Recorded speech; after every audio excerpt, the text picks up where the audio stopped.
मैं हूँ बेताल, गलने नहीं दूंगा किसी की दाल। पर आज मुझे मेरे मित्र की बहुत याद आ रही है।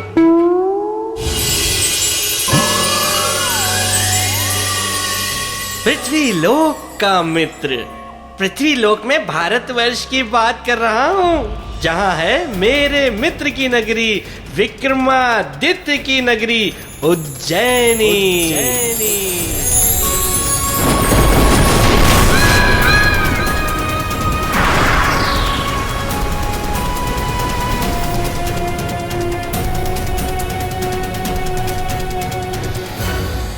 जहाँ मेरे मित्र विक्रमादित्य का शासन था, जो अपने न्याय के लिए बहुत प्रसिद्ध था। मैं स्वयं प्रेत लोक त्याग कर तब का आकर अपने मित्र की नगरी में जो बसा, तो अब तक वापस नहीं गया।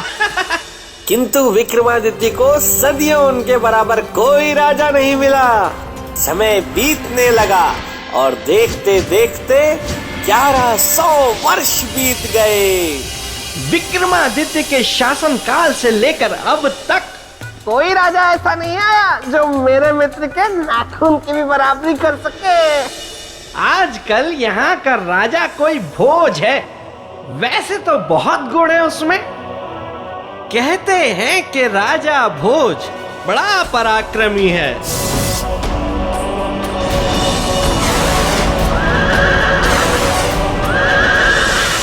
होगा, लेकिन कहाँ मेरा मित्र विक्रमादित्य और कहाँ राजा भोज? लेकिन थोड़ा बहुत ज्ञान तो उसमें भी है। तभी तो एक ही रात में पूरी रामायण को काव्य और कथा दोनों में लिख डाला, जिसे बाद में चंपू रामायण कहा गया। इसमें कौन सा बड़ा कद्दू में तीर मार दिया राजा भोज ने। मेरा विक्रम होता तो आधी रात में ये सब कर देता। वैसे कहते तो ये भी हैं कि राजा भोज बड़ा धार्मिक है, महाकाल में बड़ी आस्था है उसकी।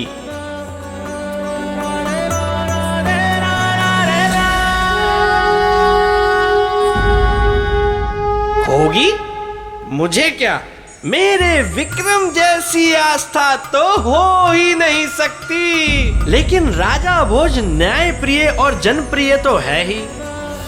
महाराजा भोज की जय हो, महाराजा भोज की जय हो, महाराजा भोज की जय हो, महाराजा भोज की जय हो, महाराजा भोज की जय हो, महाराजा भोज की जय हो, महाराजा भोज की जय हो, महाराजा भोज की जय हो, महाराजा भोज की जय हो, महाराजा भोज की जय हो। शांत प्रजाजनों, शांत। राजा तो केवल एक है, वो महाकाल। मैं तो सेवक हूं आप सबका, आपकी इस उज्जैनी का। मेरे जीवन का एक ही लक्ष्य है, आप सबका सुख। यदि आप सबको सुख दे पाया तो अपने आप को मैं अत्यंत सौभाग्यशाली समझूंगा। जय महाकाल।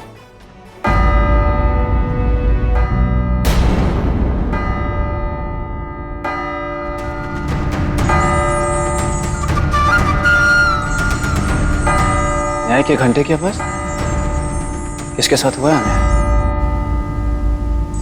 आज हम न्याय की गुहार लगाने के लिए नहीं आए हैं महाराज, बल्कि एक जटिल समस्या के समाधान की आस लेकर आए हैं। समस्या? कैसी समस्या? समस्या ये है महाराज कि हम सभी एक मूर्ख चरवाहा के कारण भारी धर्म संकट में पड़ गए। ऐसा क्या किया उस चरवाहे ने?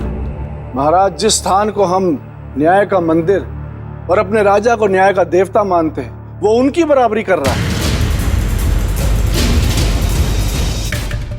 मैं कुछ समझा नहीं सरपंच जी। महाराज, वो आप ही के समान नीति, न्याय, ज्ञान और धर्म की बातें करता है, और उसका यही आचरण हमारे धर्म संकट का कारण बन गया है। कि आपके होते हुए कैसे हम उसके न्याय को माने, कैसे उसे वही सम्मान दे जिसके अधिकारी केवल आप हैं। ये तो आपका अपमान है महाराज। नहीं सरपंच जी, ये तो हमारे लिए गौरव की बात है।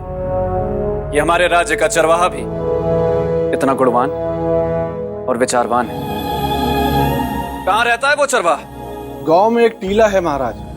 अधिकतर समय वो उसी टीले पर पड़ा रहता है और उसी टीले पर बैठकर वो ज्ञान की अनोखी अनोखी बातें करता है। हम उस ज्ञानवान चरवाहे का स्वागत करते हैं और घोषणा करते हैं कि उससे मिलने हम स्वयं जाएंगे। तैयारी की जाए।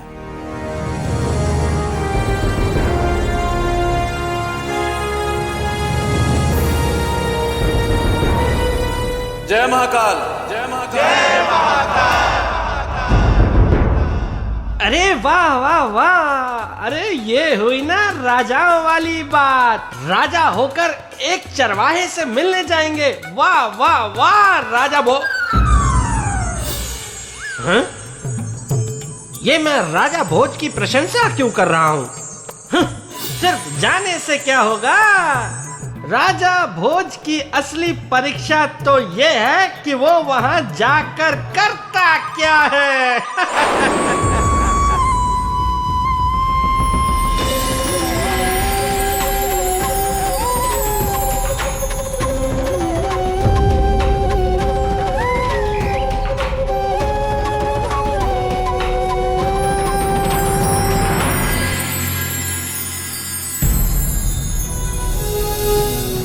प्रणाम महाराज, आपका स्वागत है। आपकी न्याय और ज्ञान की बातों ने मुझे आने पर विवश कर दिया, इसलिए आपसे मिलने चले आए। लेकिन महाराज, आप केवल मिलने नहीं आए हैं। ढेरों प्रश्न हैं आपके मन में जिनका उत्तर आप जानना चाहते हैं। कहिए महाराज, क्या जानना चाहते हैं आप? जीवन और मृत्यु का सच। जीवन उद्देश्य पाने का मार्ग है और मृत्यु मोक्ष का कारण। अद्भुत। आप जैसे ज्ञानी को तो हमारी राजसभा में होना चाहिए। आचार्य जी, कल इन्हें सम्मान पूर्वक हमारी राजसभा में लाएं। जो आज्ञा महाराज। जय महाकाल, जय महाकाल। ऐ मेरे परम प्यारे पेड़, सुना तुमने? अरे उस चरवाहे की बातें सुनकर न जाने क्यों मुझे मित्र विक्रम की याद आ रही है।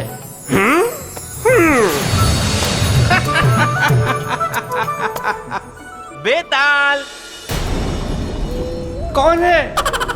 बेताल। कौन है? बोलो। बेताल। मैं डर रहा हूँ, मतलब नहीं डर रहा हूँ। कौन है? बेताल। अरे अरे, विवाह कुंडल, तुम यहाँ क्या कर रहे हो? जानते नहीं मैं हूँ बेताल, गलने नहीं देता किसी की भी दाल। अरे दाल गल गई, खा ली और पचा ली। यहाँ क्या करने आए हो? विवाह। सुनो बेताल, मुझे कुछ नहीं सुनना। अरे अभी बेताल को पकड़ लूंगा। अरे कहाँ गया बेताल? बेताल, अरे बेताल कहाँ गया? मुझे नहीं करना कोई विवाह शिवाह। सुनो मेरी बात सुनो, तुम्हारे लिए अच्छा सा रिश्ता आया है बेताल, मैं तुम्हें छोड़ूंगा नहीं बेताल। अरे ये आप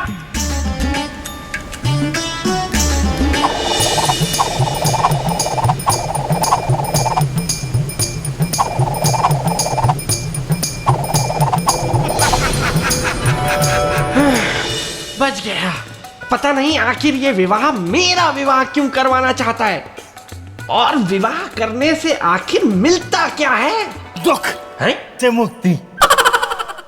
अरे बेताल, जिस बेतालनी का रिश्ता मैं तुम्हारे लिए लेकर आया हूँ ना, उसके सौंदर्य के चर्चे हैं प्रेतलोक में। अरे सुनो तो, बेतालनी जिद पर अड़ी है, विवाह करूंगी तो सिर्फ बेताल से। क्या कर रहे हो? कहां से हीरे मोती जड़ेंगे तुम्हें, हैं? दिखता भी तो अजीब सा है। अजीब सा नहीं हूं मैं, वो तो कई वर्षों से धूल मिट्टी झड़ी नहीं है बदन से, इसीलिए ऐसा हो गया। अरे तो मान जाओ ना विवाह के लिए। अरे प्रेत लोक के प्रसिद्ध कवि चांडाल पानी की बेटी है सौंदर्य लेखा। होगी वो किसी की भी बेटी। विवाह कुंडल जाकर कह दो उस बेतालनी से कि बेताल और कबूतर में फर्क है। कबूतर में? वो कैसे? दिखाऊं कैसे? मैं फुर्र से उड़ जाता हूँ। बेताल, मुझसे तो बच के उड़ गए, उससे कैसे बचोगे? आ रही है प्रेत लोक से सौंदर्य लेखा। अब मैं चला।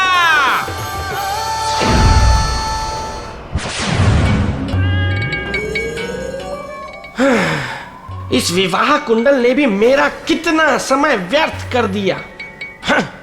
अब तो बस जल्दी से सुबह हो ताकि वो चरवाहा राजा भोज के राजमहल में आए और पता लगे कि आखिर चक्कर क्या है। स्वागत है आपका महारानी वल्लरी। यही हैं वो विद्वान जो हमसे भी अधिक ज्ञान रखते हैं। इनका स्वागत करिए।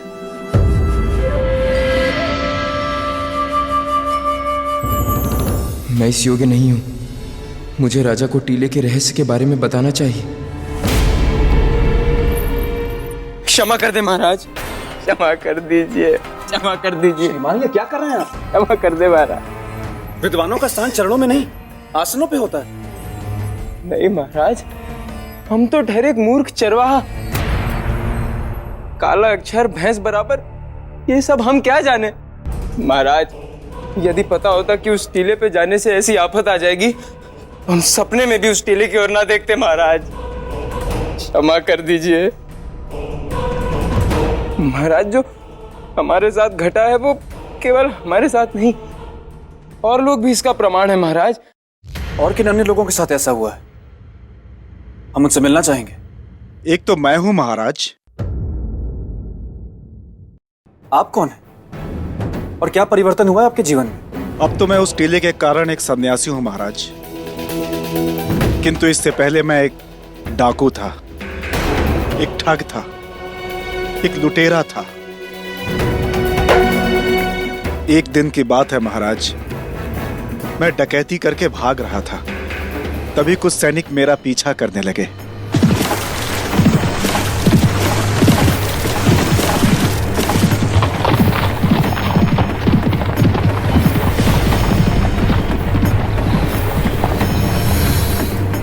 उन सैनिकों से बचने के लिए मैं उस टीले पर जाकर छिप गया। अभी मैं अपनी सांस नियंत्रित ही कर पाया था कि तभी मैंने अपना मृत शरीर देखा महाराज। मैं घबरा गया, मैं भयभीत हो गया कि तभी मुझे एक स्वर सुनाई दिया।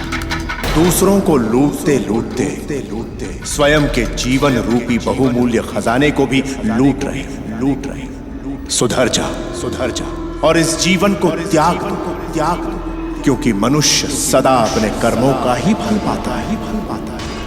अच्छे कर्म अच्छे फल, बुरे कर्म बुरे फल। क्या चाहिए? निर्णय तुम्हारा।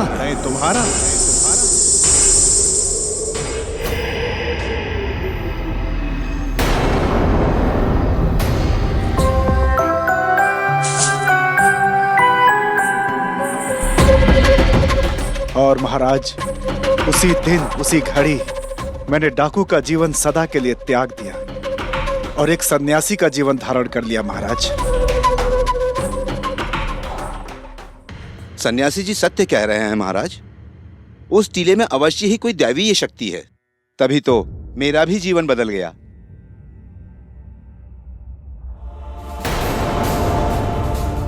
आपके साथ क्या हुआ? महाराज, मैं पेशे से एक सूदखोर व्यापारी था। ब्याज पर पैसे देना और बदले में लोगों को अपना दास बनाकर रखना मेरा कर्म था। एक दिन की बात है, जब मैं ब्याज का पैसा वसूल कर उस टीले की ओर से गुजर रहा था। तभी अचानक मेरी स्थिति ऐसी हो गई कि मैं एक कदम भी आगे नहीं बढ़ा पाया। मैं लड़खड़ाकर वहीं गिर पड़ा। महाराज, मुझे यूं प्रतीत हुआ जैसे मैं अपने पाप के बोझ के कारण वहां से उठ नहीं पा रहा हूं। मैं 3 दिनों तक बिना अन्न जल के भूखा प्यासा पड़ा रहा। बस उसी क्षण मेरा मन बदला और मैं सत्य कर्म की ओर मुड़ गया। महाराज, यदि ऐसी बात है तो उस टीले में अवश्य कोई शक्ति है।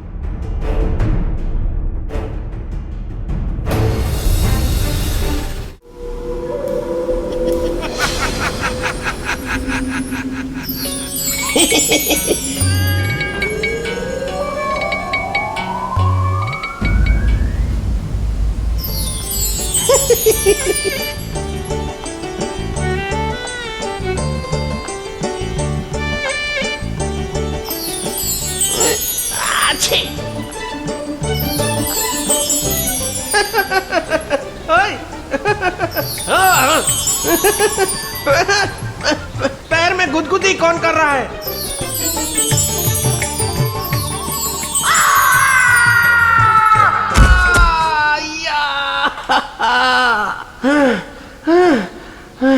कौन है?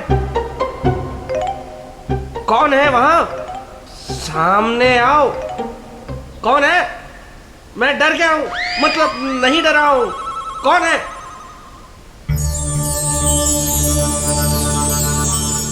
ये क्या? जीवित तितलियां प्रेत लोक में, वो भी मेरे?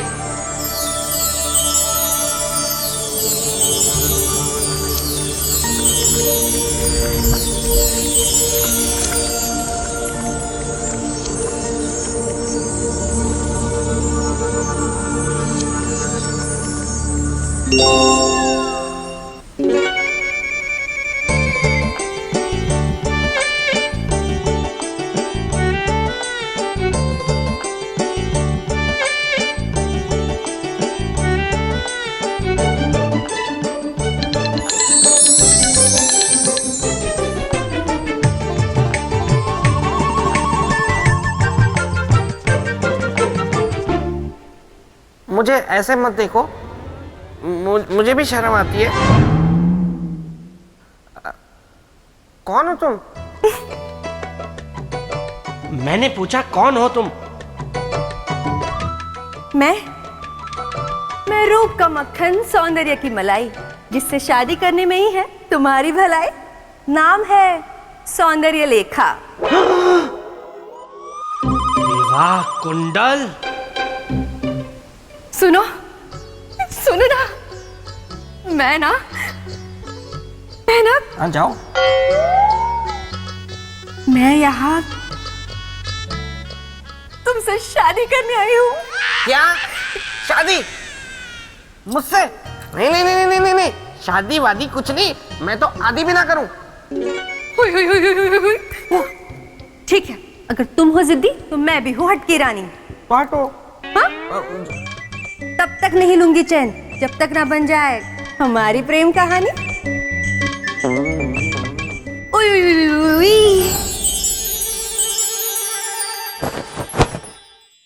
अच्छा हुआ बला टली, पर मेरे सोचने की क्षमता खत्म कर गई। मस्तिष्क काम ही नहीं कर रहा। देखता हूं राजा भोज ने क्या सोचा है। गोलू,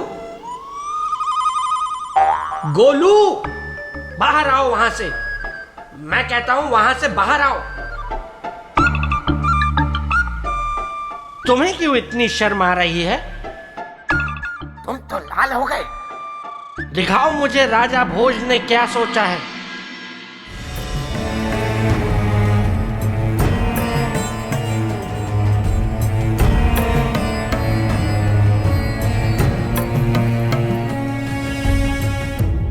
आखिर क्या है उस टीले में?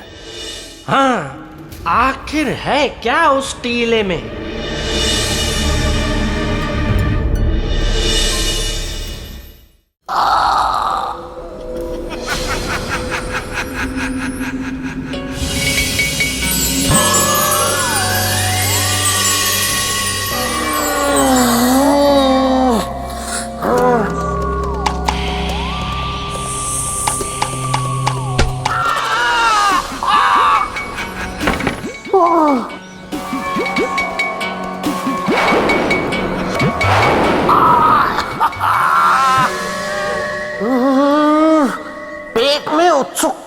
बुलबुले उठ रहे हैं।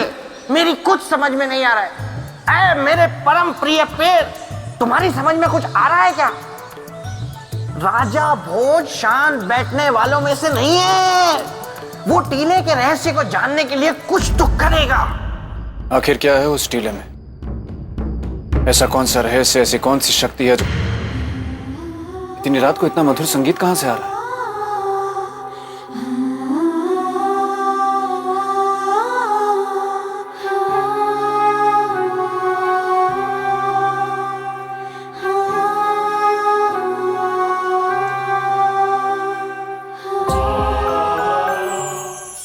जीवित तितलियां?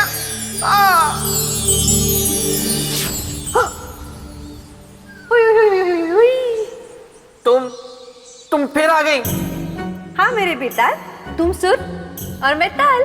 मैं फंसने वाला नहीं हूँ, तुम चाहे जितने भी बिछा लो जाल। मेरी संगत का असर तुम पे भी छाया, कविता में बात करना तुम्हें भी भाया। अच्छा, तुम मुझसे पीछा छुड़वाना चाहते हो ना? हाँ। ठीक है। तुम जा रही हो? नहीं नहीं नहीं, इसलिए करना होगा तुम्हें एक काम। पकड़ो इनमें से एक उंगली, लेके मेरा नाम। इनमें से? ओहो, इनमें से एक। इनमें से एक उंगली है विवाह के लिए हाँ की, और दूसरी उंगली है विवाह के लिए ना की। देखते हैं इनमें से गलत उंगली चुनते हो या सही। विदाई की रबड़ी जमेगी या विवाह का दही। पकड़ो ना।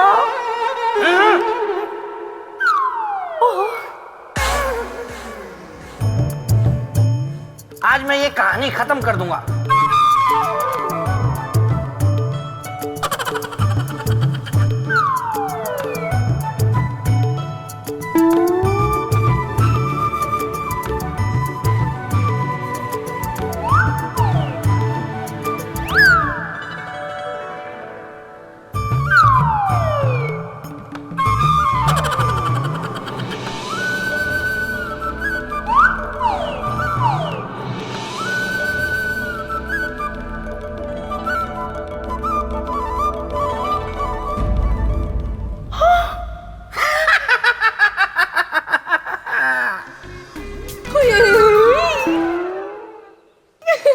अब तो शादी करनी ही होगी, क्योंकि ये उंगली थी विवाह के लिए हाँ की, और ये उंगली थी विवाह के लिए ना की।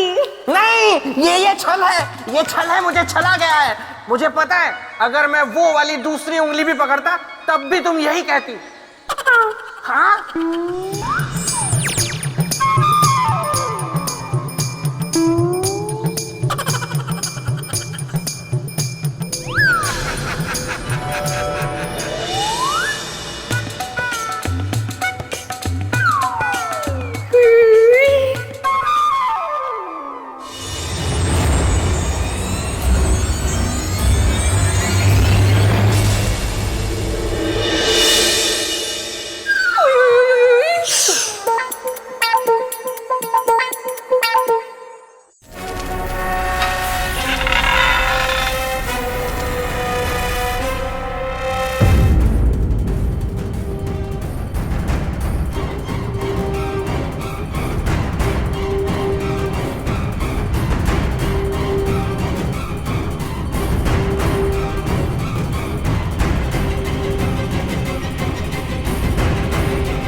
लगता है राजा भोज के दिमाग में कुछ खिचड़ी पक रही है। ओहो, आपको खिचड़ी पसंद है?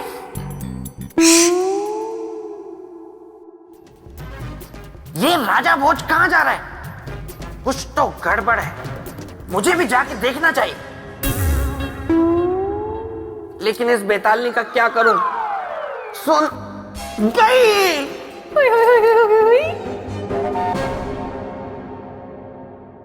सुनो, तुमने सोने की चिड़िया देखी है?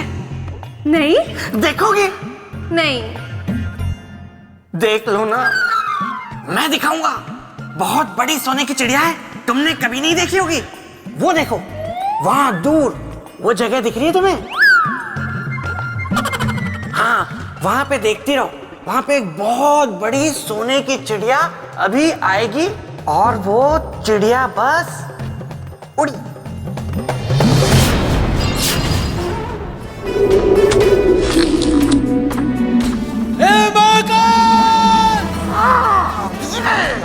यदि यह सच है कि तेरी इच्छा के बिना एक पत्ता भी नहीं हिलता, तो ये निश्चित है कि इस टीले पर मेरा आना भी तेरी इच्छा है। इसलिए मुझे लाने वाला भी तू है और मुझे इस टीले का रहस्य भी तू ही मुझे बताएगा। इसलिए मेरी प्रार्थना है तुझसे कि मुझे रास्ता दिखा महाकाल, इस टीले के रहस्य के बारे में बता। मुझे भी बताओ।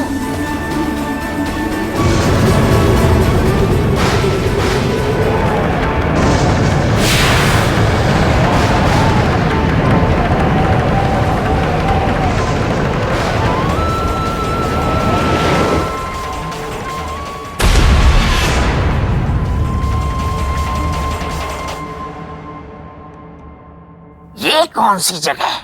मुझे भी देखनी पड़ेगी।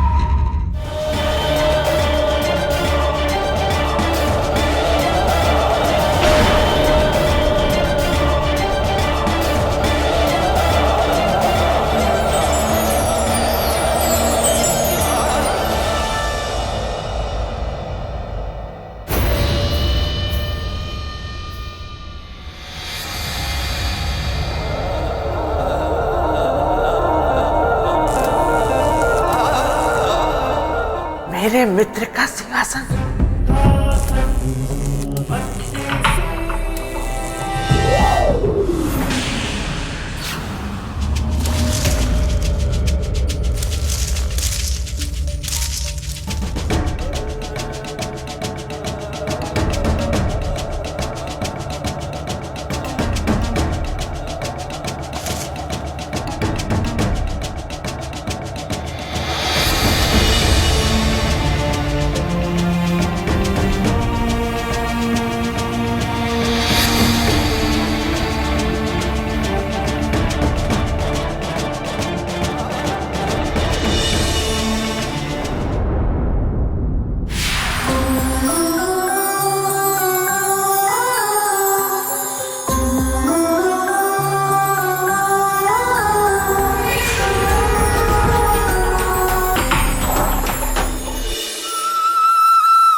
राजन, राजन। कौन?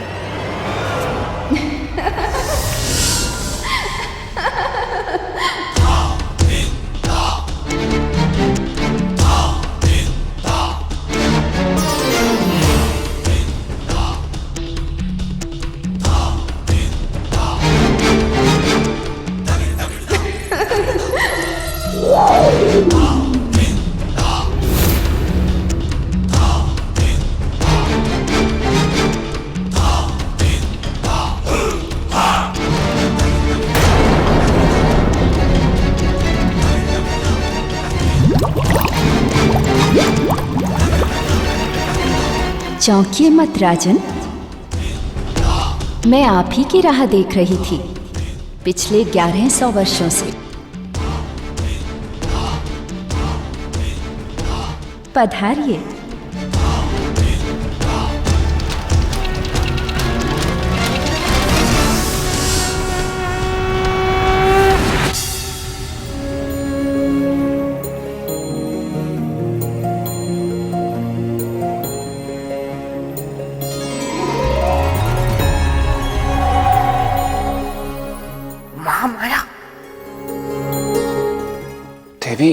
आप और मेरी राह, और वो भी पिछले 1100 वर्षों से। देवी, मैं कुछ समझा नहीं। अभी तो आए हैं, समझ जाएंगे। आप बस इतना समझिए कि व्यक्ति समय और भाग्य का दास होता है। उपयुक्त समय आया तो भाग्य ने आपको यहाँ तक पहुँचा दिया। अब इससे आगे आपके उद्देश्य तक आपको आपका कर्म ले जाएगा। कर्म का धर्म जग में अति महान, जो न समझे इसके मर्म को वो व्यक्ति मूर्ख महान। देवी, परंतु आप हैं कौन?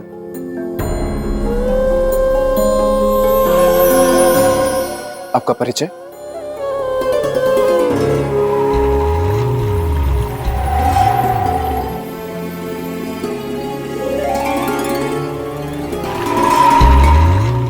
रहस्य का भंवर बहुत तेज और गहरा होता है राजन। रहस्य के भंवर से निकलना सहज नहीं होता। रहस्य को समझने के लिए धीरज, धर्म, बलिदान, त्याग, शौर्य, साहस और पराक्रम जैसे गुणों की आवश्यकता होती है। तो बताइए, क्या आप में हैं ये सारे गुण? गुणों का पता तो परीक्षा से चलता है देवी, लेकिन परिचय तो बताने से ही पता चलेगा ना। बहुत जिज्ञासा है आपको मेरे विषय में जानने की, नहीं? अभी आप ही ने मुझसे कहा कि मेरे आने की प्रतीक्षा आप पिछले 1100 वर्षों से कर रही। तो जिज्ञासा तो स्वाभाविक है ना। इसके अलावा और कोई कारण है ना देवी? पिछले 1100 वर्षों की बीती बातें आप कहेंगी और मैं सुनूंगा।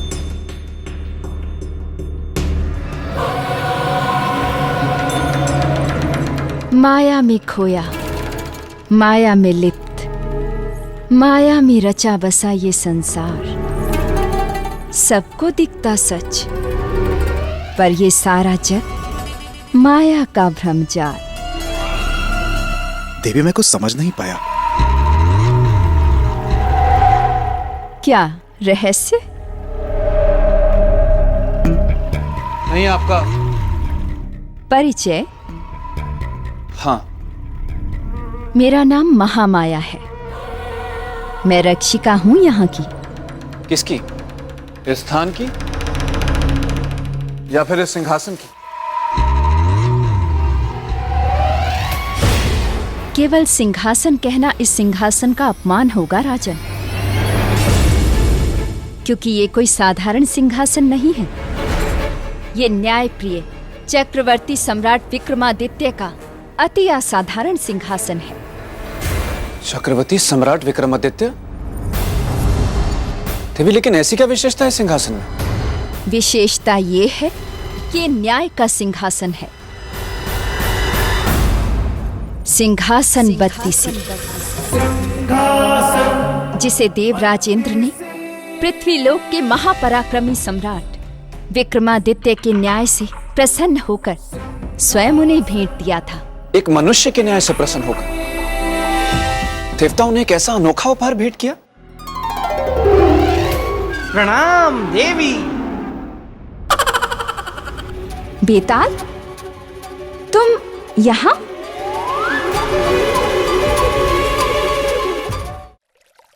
मैं कहां से आऊं? रास्ता। श्रीमान, कहाँ रहे आप? देवी, ये विचित्र प्राणी कौन है? श्रीमान, संभाल के। नहीं गया देवी। मैं भला अपने मित्र की नगरी छोड़ के कैसे जा सकता हूँ? मित्र की नगरी? चक्रवर्ती सम्राट विक्रमादित्य का मित्र हूँ मैं। नाम है बेताल, गलने नहीं देता किसी की दाल।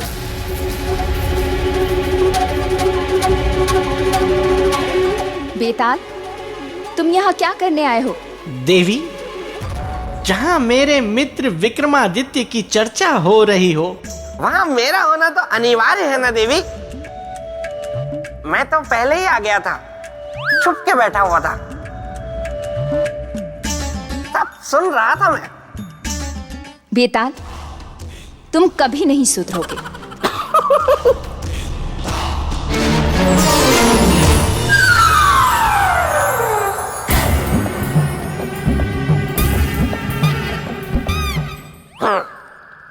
गई। हाँ तो मैं यहाँ हूँ बेताल।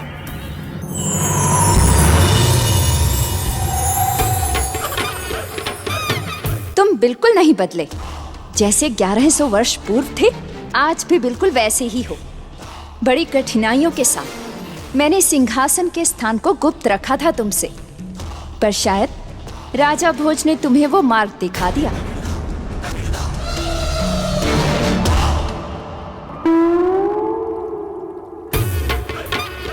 आराम से बेताल।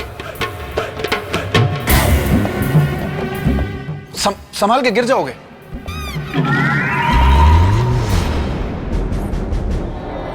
ग्यारह 1100 वर्षों के उपरांत आपके दर्शन और इस सिंहासन के दर्शन करके मैं बहुत प्रसन्न हो गया हूँ।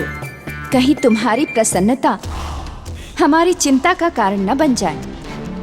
नहीं नहीं नहीं नहीं नहीं देवी, कदापि नहीं।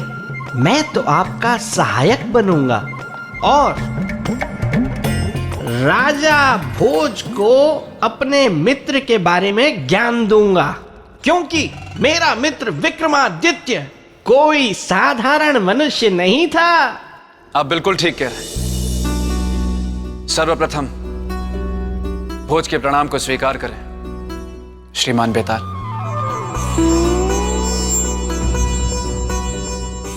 मैं अवश्य जानना चाहूंगा आपके मित्र चक्रवर्ती सम्राट विक्रमादित्य के बारे में, उनकी महिमा के बारे में। देवी, कृपया करके मुझे उनके बारे में बताएं। जी राजन, प्राचीन समय की बात है जब सूर्यदेव और शनिदेव में श्रेष्ठता को लेकर गहरा विवाद हो गया और उसी विवाद को निपटाने के लिए सभी ग्रह पहुंचे इंद्र के दरबार में। इंद्रदेव, आज आपको निर्णय करना ही होगा कि हम दोनों में श्रेष्ठ कौन है, मैं या सूर्यदेव।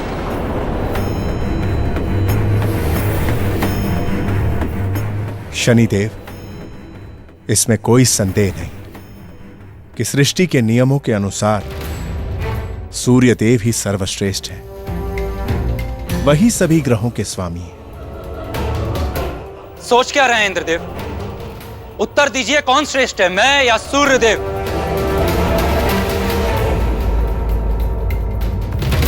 सोच क्या रहे हैं इंद्रदेव?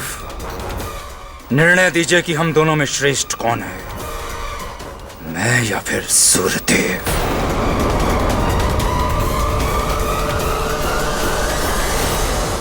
इंद्रदेव के सामने धर्म संकट था। गलत निर्णय वो ले नहीं सकते थे और सच कहने का उनमें साहस नहीं था। स्वर्ग के राजा इंद्रदेव में इतना साहस नहीं था। शनि के क्रोध का भय था उन्हें, इसीलिए इंद्रदेव ने श्रेष्ठता के विवाद के निर्णय के लिए न्यायप्रिय राजा चक्रवर्ती सम्राट विक्रमादित्य को आमंत्रित किया।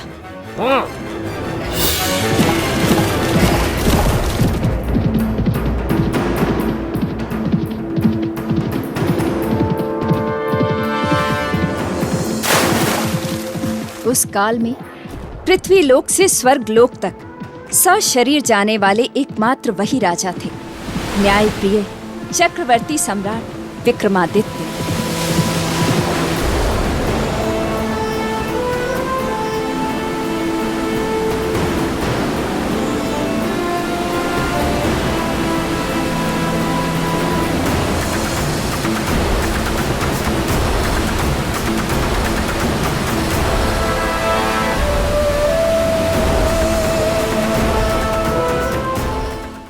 शनि के क्रोध का भय था उन्हें, इसीलिए इंद्रदेव ने श्रेष्ठता के विवाद के निर्णय के लिए न्यायप्रिय राजा चक्रवर्ती सम्राट विक्रमादित्य को आमंत्रित किया।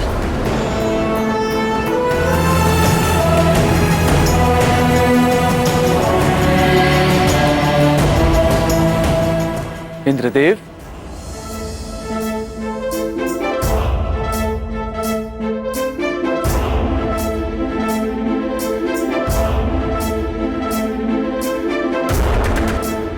प्रणाम इंद्रदेव। पधारिए चक्रवर्ती सम्राट विक्रमादित्य, इंद्रलोक में आपका स्वागत है। धन्यवाद इंद्रदेव, किंतु इस प्रकार हमें यहाँ पे बुलाने का कारण क्या है इंद्रदेव? निर्णय सम्राट।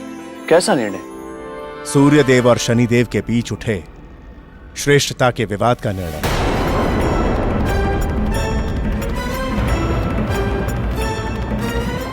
आप निश्चिंत रहे, न्याय निष्पक्ष होगा।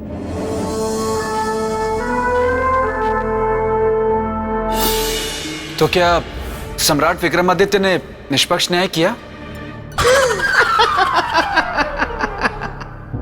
हंस क्यों रहे हो? हंसू नहीं तो क्या करूं देवी। मेरा मित्र विक्रमादित्य जो समस्त संसार में अपने न्याय के लिए प्रसिद्ध था, उसके बारे में राजा भोज पूछ रहे हैं कि क्या उसने न्याय किया। राजन, बहुत मजाकिया हैं आप। बेताल, शांत रहो, और यदि शांत ना रह पाओ तो प्रस्थान करो यहाँ से। लेकिन देवी मैं तो। बेताल, क्षमा देवी, क्षमा। तो देवी, किया निष्पक्ष न्याय सम्राट विक्रमादित्य ने? जितने प्रसिद्ध सम्राट विक्रमादित्य अपने त्याग, पराक्रम और उदारता के लिए थे, उससे अधिक उनकी प्रसिद्धि उनके न्यायप्रियता की गुण की थी। इसीलिए न्यायप्रिय चक्रवर्ती सम्राट विक्रमादित्य ने आतुर शनिदेव को अपना निष्पक्ष निर्णय सुनाया। शनिदेव, सूर्यदेव ही सभी ग्रहों के पालक हैं, तथा आपके भी, और आप तो उनके पुत्र हैं, और पुत्र का पालक तो पिता ही होता है। इसका अर्थ? सूर्यदेव ही सबसे श्रेष्ठ है, सभी ग्रहों से भी और आपसे भी। नहीं विक्रमादित्य, नहीं, हम आपका यह न्याय नहीं मानते। अपना न्याय बदल दीजिए, इसी में आपका हित है, अन्यथा परिणाम बहुत बुरा होगा। न्याय के सिंहासन पर बैठने वाले को परिणाम की चिंता नहीं होती शनिदेव। उनका सिर्फ एक ही लक्ष्य होता है, निष्पक्ष न्याय। विक्रमादित्य, तुम्हें तुम्हारा न्याय बहुत भारी पड़ेगा। मेरी दृष्टि जिस पर पड़ती है वो मिट जाता है। हमें सच के लिए मिटना स्वीकार है शनिदेव। तो आज से तुम पे मेरी 7.5 शुरू।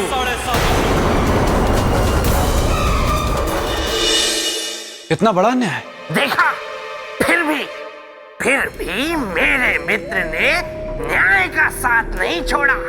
अरे राजा तो मेरा मित्र विक्रम था, विक्रम। बाकी सब तो सिर्फ नाम के राजा हैं।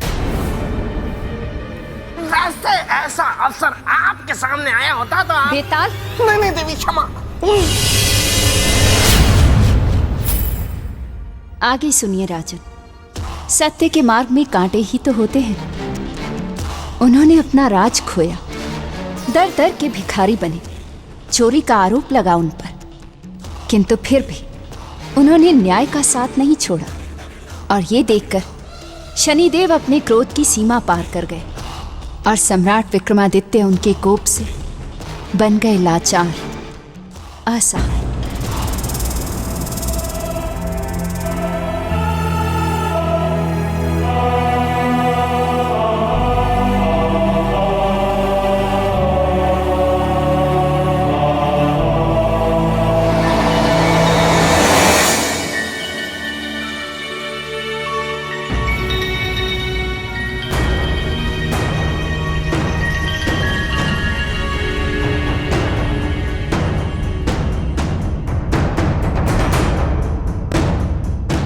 न्याय के पुजारी, अब तो तुम अपनी भूल समझ चुके होगे।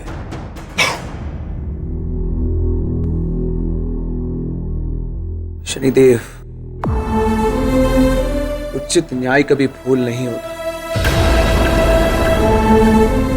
ना ही सत्य का पक्ष अपराध। अर्थात तुम अपना न्याय नहीं बदलोगे। आप चाहे बदले में मेरे प्राण ले लीजिए, निर्णय बदलने को ना कहे।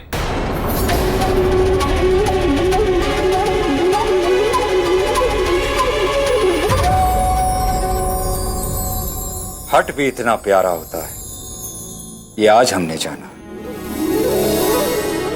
आप एक न्यायप्रिय राजा हैं। आपके निष्पक्ष न्याय ने आज हमें झुका दिया है सम्राट विक्रमादित्य।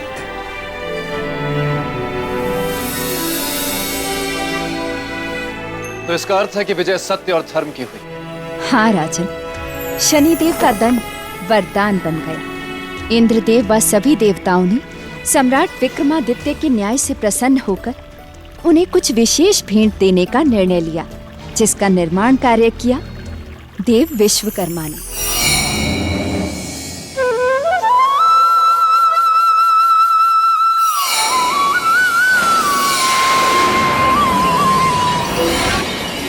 बत्तीस देवताओं ने अपने बहुमूल्य गुण दिए और उन्हीं गुणों से 32 पुतलियों की रचना हुई। सिंहासन पर स्थापित देव कुबेर की ये 32 अप्सराएं सदा इस सिंहासन की रक्षा करेंगी।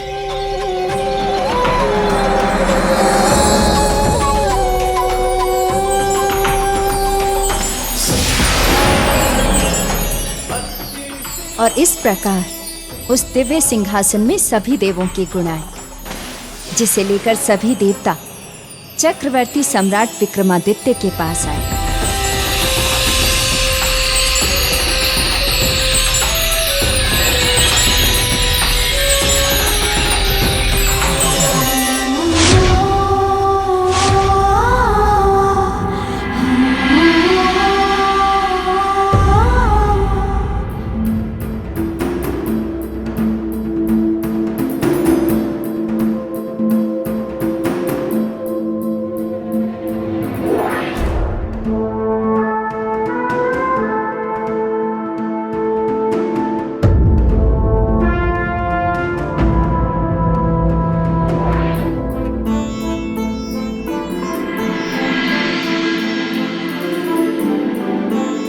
प्रणाम इंद्रदेव, प्रणाम सूर्यदेव।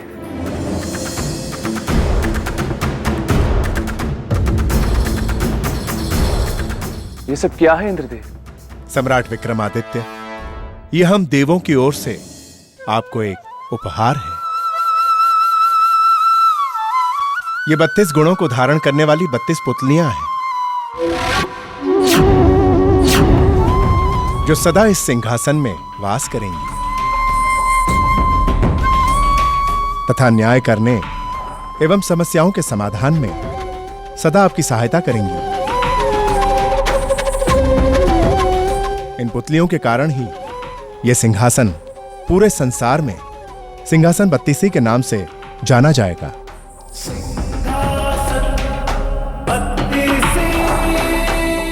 सम्राट, अब आप अपना सिंहासन ग्रहण कीजिए।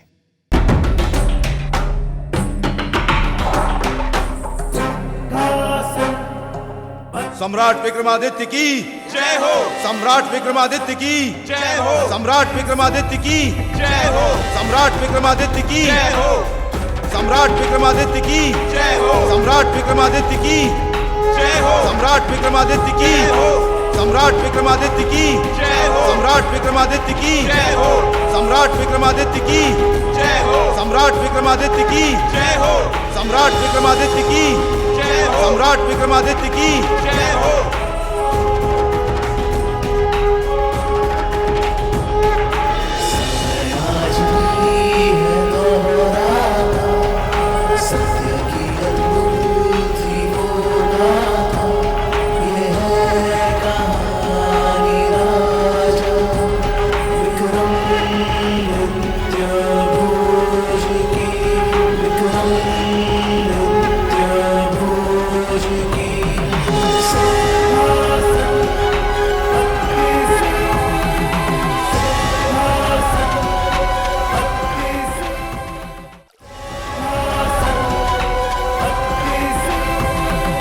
यही है वो दिव्य सिंहासन 32, जिसे देखकर आप मोहित हैं राजन। इस सिंहासन को धारण करने वाले राजा के राज्य में कभी भी महामारी का प्रकोप नहीं होगा, कभी भी अकाल नहीं पड़ेगा। धन जन की हानि नहीं होगी, सदा न्याय होगा तथा सुख और ऐश्वर्य का वास होगा।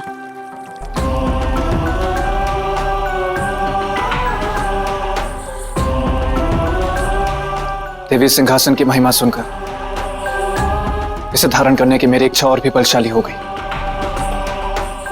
अपनी प्रजा के सुख और समृद्धि के लिए मैं इसे धारण करना चाहता हूं।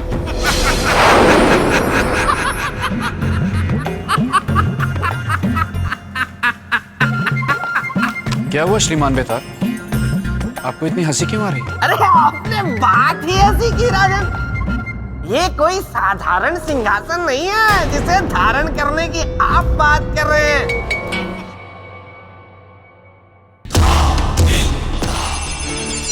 नहीं नहीं नहीं नहीं,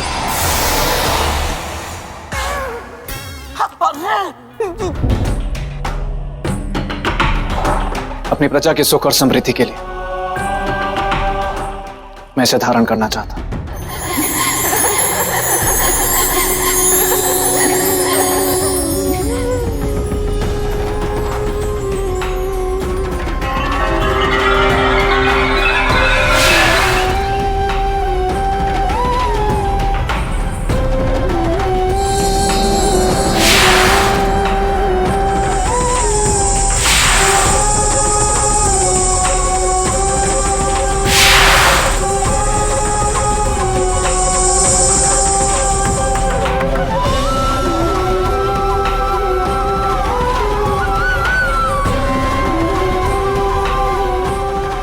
असंभव असंभव असंभव।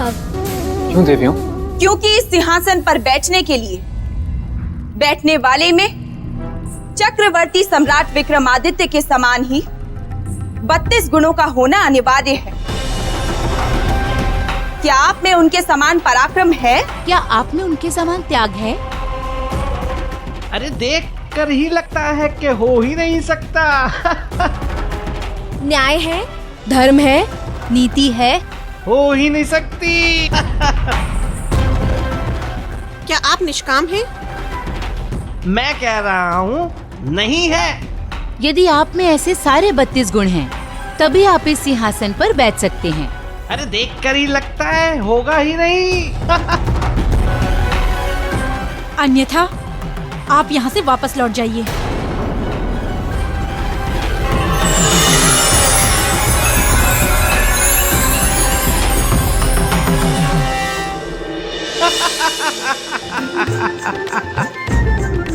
ये 32 गुण तो मेरे मित्र विक्रमादित्य में थे, आप में नहीं है राजा भोज।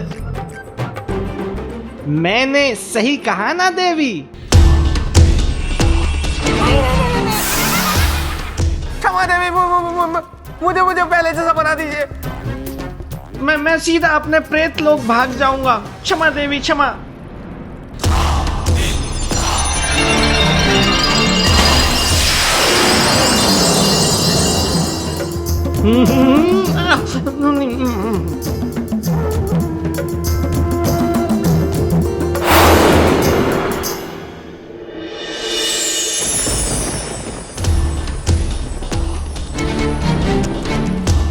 अंतर्द्वंद के दल में धंसा है मन। क्या सोच रहे हैं आप राजन? सोच रहा हूं कि यदि इन गुणों की कसौटी पर खरा उतरना ही इस सिंहासन को धारण करने का आधार है, तो मैं इन गुणों की परीक्षा देना चाहूंगा। परखूंगा स्वयं को कि मैं इस सिंहासन के योग्य हूं अथवा अयोग्य। उचित निर्णय है, क्योंकि यहाँ तक आना भाग्य ने तय किया था। इससे आगे कुछ पाना आपके कर्म तय करेंगे।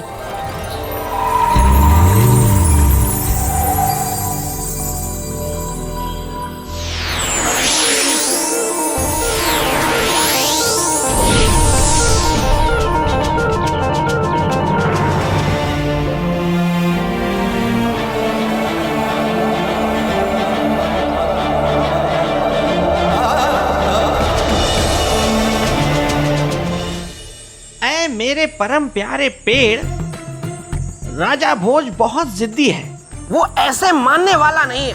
वो उस सिंहासन पे बैठ के ही दम लेगा, लेकिन ऐसा होना नहीं चाहिए। मैं ये सिद्ध करके रहूंगा। पहले मुझे दिखाओ।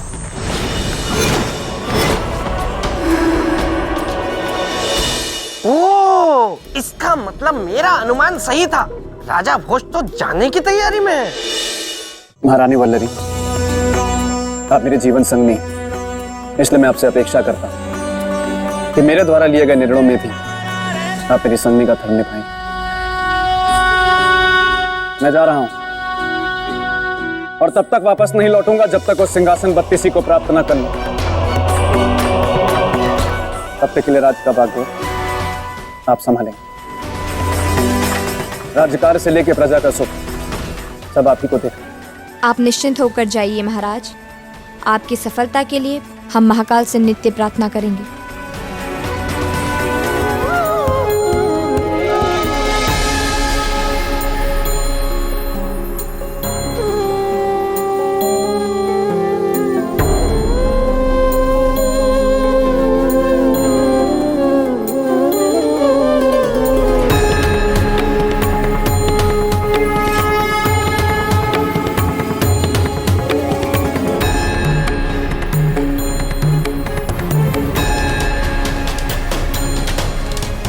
जय महाकाल।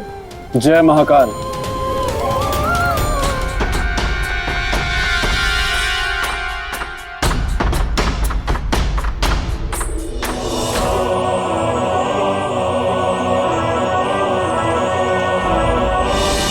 अरे अरे, ये क्या? राजा भोज तो महल से निकल गए। ये गुफा पहुंच जाएंगे, इससे पहले मुझे भी जाना होगा।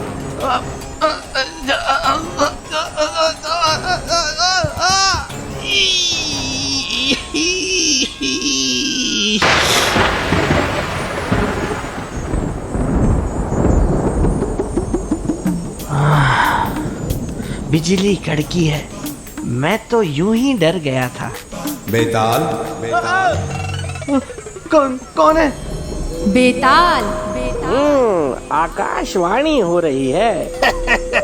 मैं तो यूं ही डर गया था, मतलब नहीं डरा था। जब तक पूर्णिमा का तीसरा पहर नहीं बीत जाता तब तक तुम प्रेत भूमि को छोड़ के नहीं जा सकते बेताल। अरे नहीं, अरे क्या?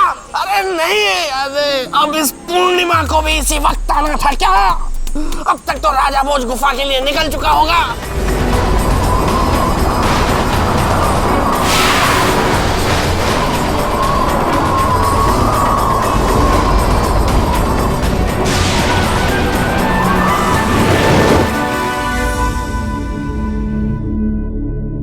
राजन,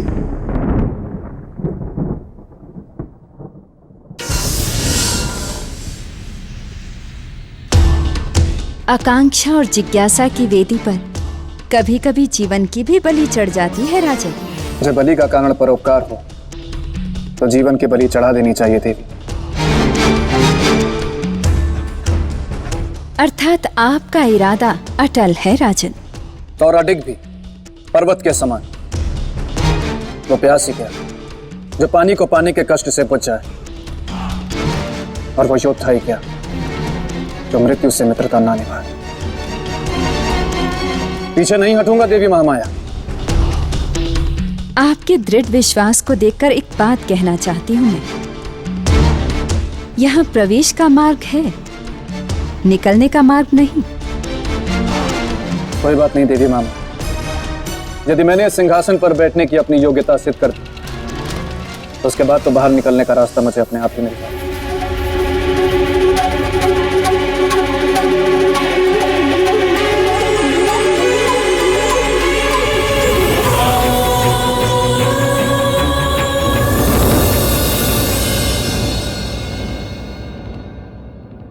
यहाँ प्रवेश का मार्ग है, निकलने का मार्ग नहीं।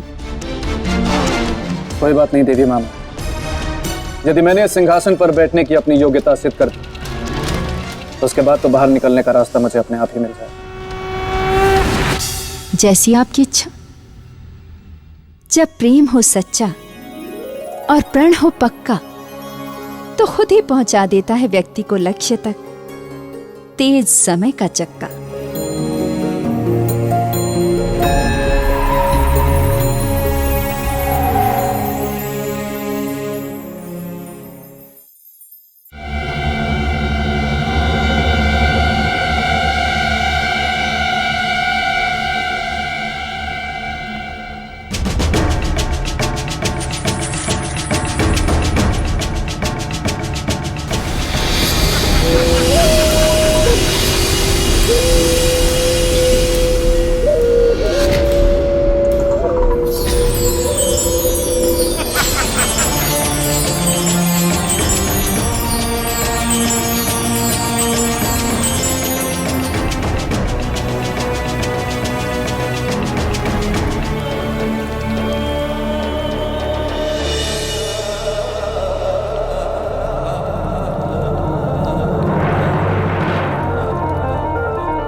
सिंहासन कहाँ गया?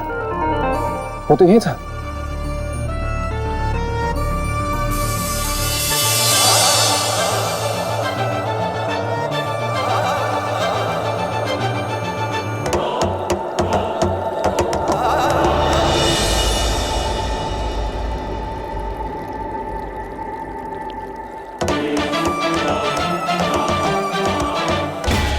सिंहासन?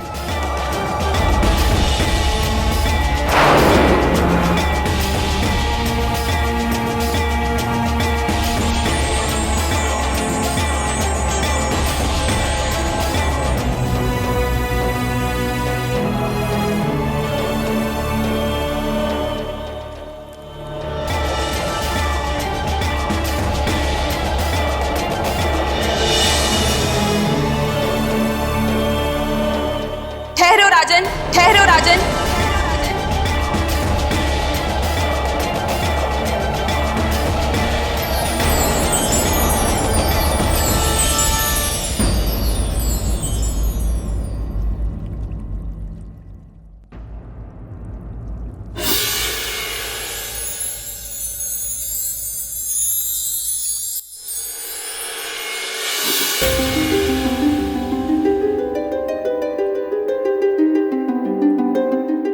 चौंकिए मत राजी, मैं हूँ पराक्रम की पुतली। जय लक्ष्मी, जय लक्ष्मी।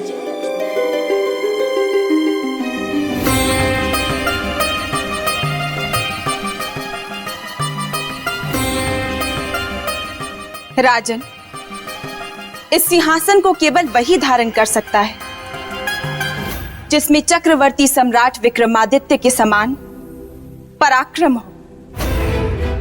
इसलिए राजन, इस सिंहासन पर बैठने से पहले आपको ये जांच लेना चाहिए कि आप में सम्राट विक्रमादित्य के बराबर पराक्रम है कि नहीं।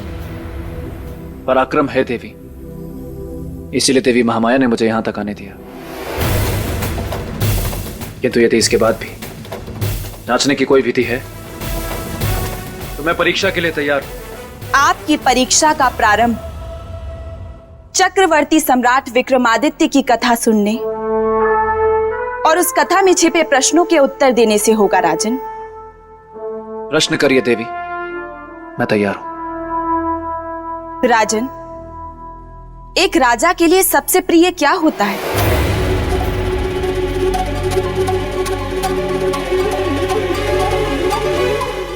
प्रजा।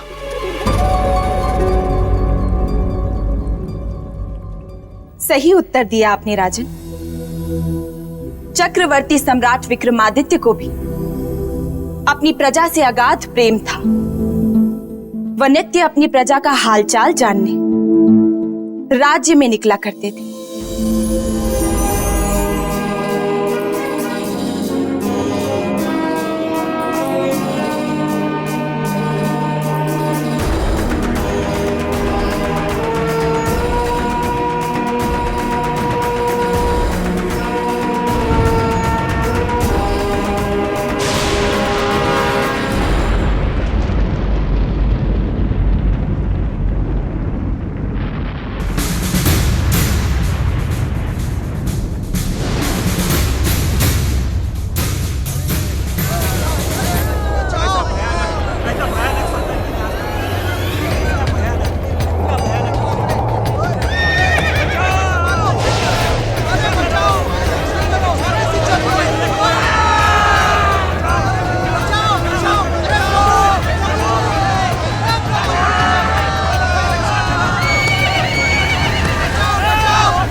बचाइए, हमें इस विनाश से बचाइए महाराज, हमें इस विनाश से बचाइए।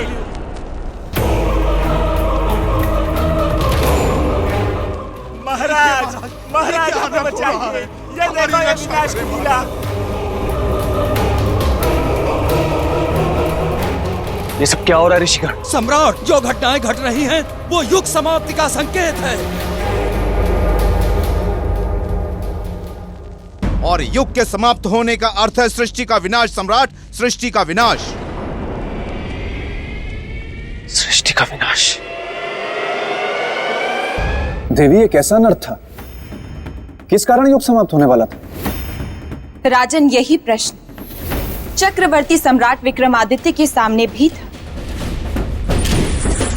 और न केवल उन्हें इस प्रश्न का उत्तर जानना था, बल्कि इस महाअनर्थ से इस संसार की रक्षा भी करनी थी। वाह वाह वाह, 100 चतुर चिड़िया एक तरफ और एक तरफ ये राजा भोज। गोलू, चतुराई तो देखो उसकी। सब कुछ देवी जयलक्ष्मी से ही पूछ रहे हैं। अरे स्वयं क्या बताएंगे कद्दू।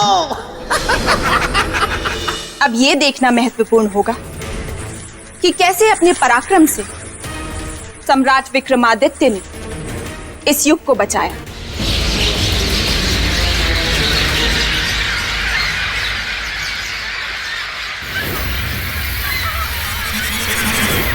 ये देखिए सम्राट,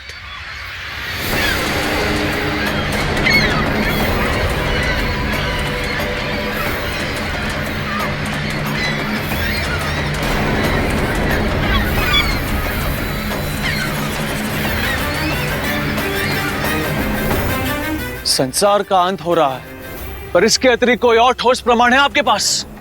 है सम्राट।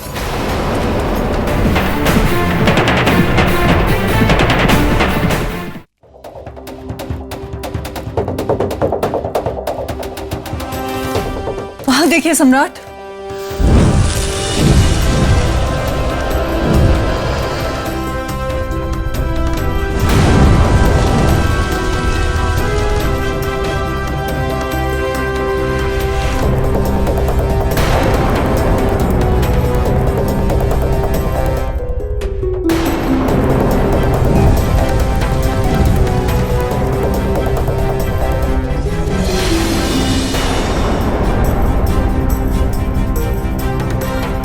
अमंगल, घोर अमंगल।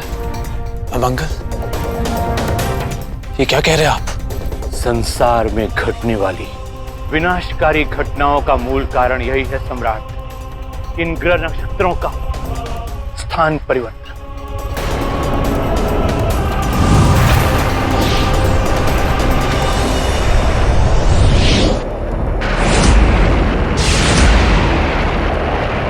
परंतु ये ग्रह नक्षत्र अपना स्थान क्यों बदल रहे हैं? इस स्थान परिवर्तन का कारण क्या है विराहमीर जी? मेरे विचार से सौर मंडल में भारी परिवर्तन हो रहा है, जिसका प्रभाव ग्रह नक्षत्रों पर पड़ रहा है सम्राट।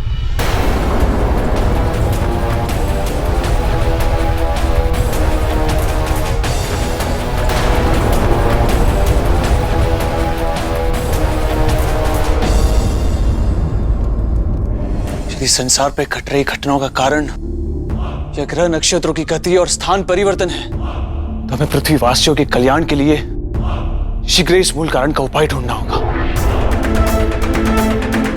ताकि हम इस विनाशकारी लीला को रोक सके। विराहमीर जी, आप सभी ज्योतिष आचार्यों की बैठक बुलाइए तथा विचार विमर्श करके निष्कर्ष निकालिए और उपाय ढूंढिए।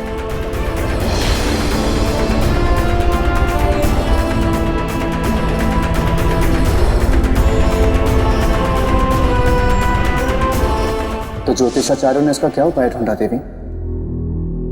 परीक्षा तो आपकी है राजन, उत्तर भी आप ही को देना चाहिए।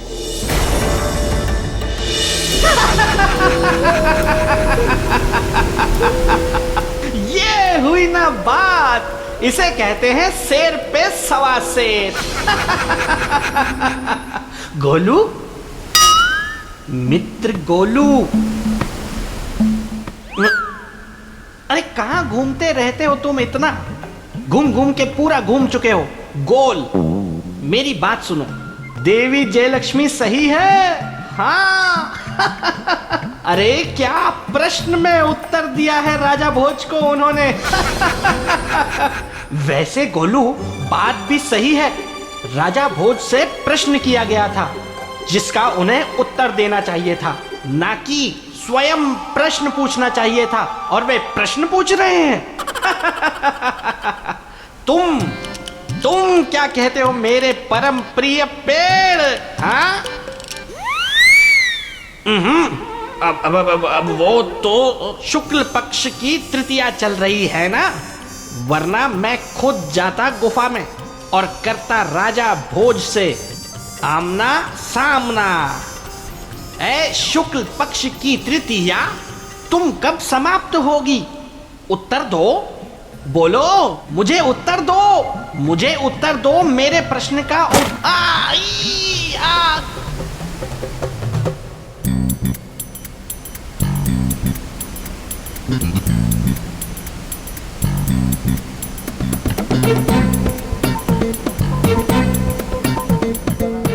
मैं डर गया था, मतलब मैं नहीं डरा था। ये क्या कह रहे हो मेरे परम प्रिय मित्र पेड़? ये शुक्ल पक्ष की तृतीया नहीं चल रही है, बल्कि कृष्ण पक्ष की द्वितीया चल रही है। चलो अब पता चल ही गया है तो मैं भी चला। राजा, आपके विचार से क्या उपाय ढूंढा होगा उन्होंने? अरे ये क्या उत्तर देंगे आपके प्रश्न का? ये कोई मेरे परम प्रिय मित्र विक्रमादित्य थोड़े ही है जो कठिन से कठिन प्रश्न का उत्तर दे देंगे। प्रणाम देवी। बेताल तुम? जी देवी, मैं यहाँ पे आपको ये बताने आया हूँ कि आप इनसे प्रश्न करके अपना ही समय व्यर्थ कर रही हैं, क्योंकि ये आपके किसी भी प्रश्न का उत्तर नहीं दे पाएंगे। ये नहीं दे पाएंगे क्योंकि ये खुद एक प्रश्न है। बेताल तुम शांत रहो। लेकिन देवी, और राजा भोज को उत्तर देने दो। मैं क्या? देवी, मेरे विचार से ग्रहों की अस्वाभाविक क्रिया अर्थात स्थान परिवर्तन ही विधि की संपूर्ण व्यवस्था असंतुलित करने का कारण। युग समाप्ति अथवा सृष्टि का विनाश तभी हो जब ग्रहण लगाने वाला ग्रह अपने स्थान से परिवर्तित हो। और ग्रहण लगाने वाला केवल एक ही ग्रह है देवी, राहु, जो सूर्य को भी ग्रास बनाकर ग्रहण कर लेता है और चंद्रमा को भी। वाह वाह वाह वाह राजा भोज, वाह क्या बात कही है आपने बुद्धिमत्ता की, क्या ज्ञान है, वाह वाह वाह। पर इसमें कौन सी बड़ी बात है? पूरे संसार को पता है कि सूर्य और चंद्रमा में ग्रहण लगने का कारण राहु होता है।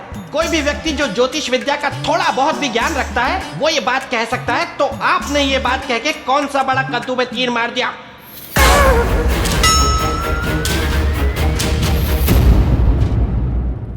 साधु साधु, विवेकशीलता का परिचय दिया है आपने राजा। यही बात थी, और छाया ग्रह राहु के स्थान परिवर्तन का कारण था देवताओं से उसका प्रतिशोध। सम्राट, इस सौर मंडल में इस लाल रंग का ग्रह राहु का प्रतीक है। धरती पर आने वाले सारे संकटों का मूल कारण यही है। राहु अपना स्थान छोड़ विपरीत दिशा में जा रहा है, सौर मंडल से दूर पुष्य नक्षत्र की ओर।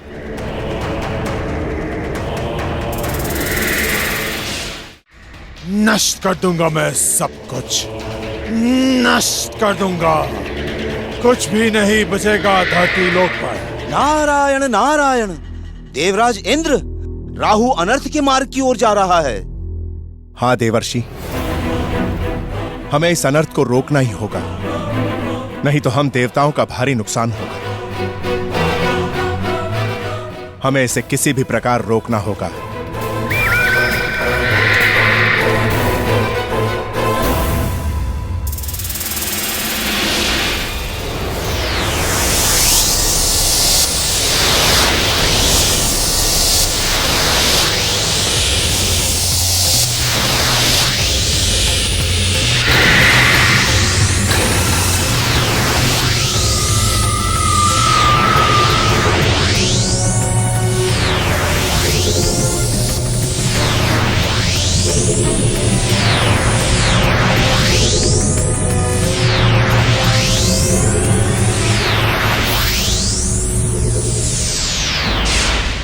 पुष्य नक्षत्र के नष्ट होने के दुष्प्रभाव क्या हो गया आचार्य जी?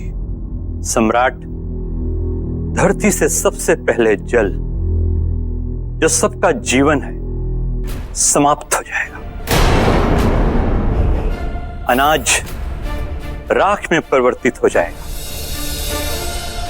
धरती पर कभी पैदावार नहीं होगी। भयंकर अकाल पड़ेगा।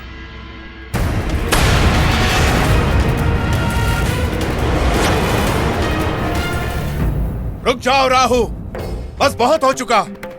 अब और आगे बढ़ने की चेष्टा मत करना।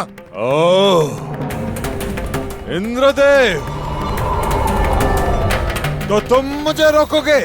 हाँ, और मैं तुम्हें आदेश देता हूँ, अपने स्थान पर वापस लौट जाओ। कहाँ है मेरा स्थान इंद्रदेव? किस स्थान पर लौटने की बात कर रहे हो तुम? तुमने तो मेरे मांगने पर भी अपनी सभा में मुझे स्थान नहीं दिया। कहाँ जाऊं मैं? कहीं भी जाओ, इतना विशाल ब्रह्मांड है, लेकिन स्वर्ग लोक में तुम्हारा कोई स्थान नहीं, क्योंकि स्वर्ग लोक में असुरों का प्रवेश मना है। इंद्रदेव, प्रवेश नहीं देने का परिणाम तो अब तुम देखोगे। तुम्हारे निकाले जाने के कारण मेरे अस्तित्व पर प्रश्न चिन्ह लग गया है। मैं कहीं का नहीं रहा। ना तुमने मुझे असुर रहने दिया और ना ही देवता।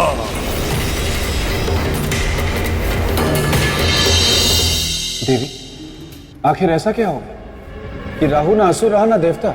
ये कथा मैं सुनाऊंगा। ना मत कहिएगा, ना मत कहिएगा। मेरे पेट में बुलबुले उठ रहे हैं। अगर मैंने ये कथा नहीं सुनाई ना तो बुलबुले मुझे चैन से बैठने नहीं देंगे। ना मत कहिएगा। कृपया करके ये कथा मुझे सुनाने दीजिए। विनती है मेरी, प्रार्थना है मेरी।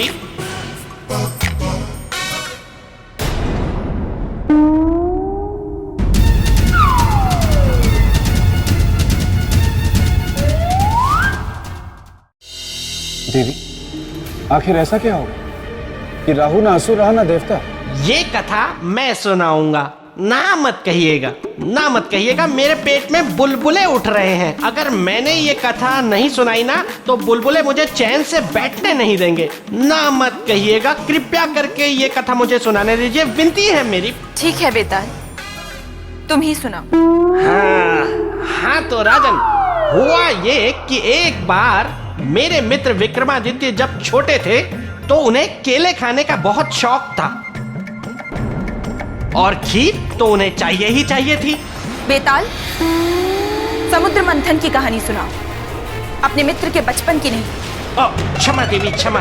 मैं जरा भावनाओं में बह गया था, इसलिए ये सब कह गया। हाँ तो राजन, एक बार सुर और असुरों ने मिलकर समुद्र मंथन किया। सर्प को बनाया मथनी और मथनी बनाकर समुद्र को मथे जा रहे थे। ऐसे ऐसे ऐसे ऐसे ऐसे ऐसे ऐसे ऐसे ऐसे।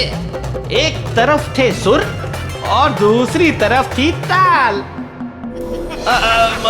दूसरी तरफ थे असुर और सुर और असुरों ने मिलकर समुद्र को मथ डाला। ऐसा मंथन किया और फिर पता है उसमें से क्या निकला? पूछिए क्या निकला? क्या निकला? अमृत और विष। तो अमृत तो आया देवताओं के हिस्से में और विष गया असुरों के हिस्से में। लेकिन राहु ने पता है क्या किया? पूछिए। क्या किया? राहु ने छल से अमृत का पान कर लिया, लेकिन उसका छल पकड़ा गया और फिर भगवान विष्णु जो क्रोधित हुए कि उन्होंने राहु का सर धड़ से अलग कर दिया, लेकिन फिर भी उसे कुछ नहीं हुआ। पूछिए क्यों नहीं हुआ? क्यों बेताल? राजन, आप भी भूल जाते हैं। अभी तो मैंने बताया आपको कि राहु ने भी अमृत का पान कर लिया था, तो हो गया ना वो भी अमर। तब तो अमर होना राहु के लिए सौभाग्य की बात रही होगी ना? क्यों देवी? नहीं राजन, राहु का यही सौभाग्य उसका दुर्भाग्य बन गया था। अमर होने के कारण असुरों ने उसका बहिष्कार कर दिया था, और असुर होने के कारण देवराज इंद्र ने उसे स्वीकार ही नहीं किया, उसे अपने दरबार में स्थान नहीं दिया। मेरे साथ हुए अन्याय का दंड अब संपूर्ण संसार भोगेगा इंद्रदेव।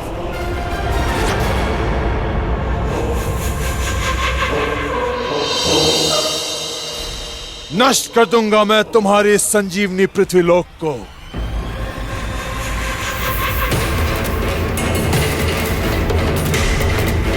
जिसके माध्यम से तुम्हें शक्ति प्राप्त होती है और तुम लोग जीवित रहते हो।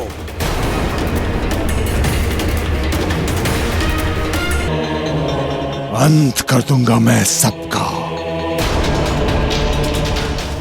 सभी सुखों का, और सुख भोगने वाले जीवों का अंत कर दूंगा मैं।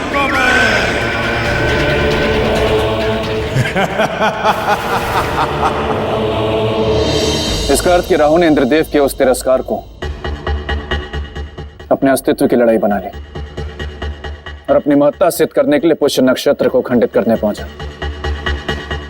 जो नर और नारायण दोनों के सुख का कारण था।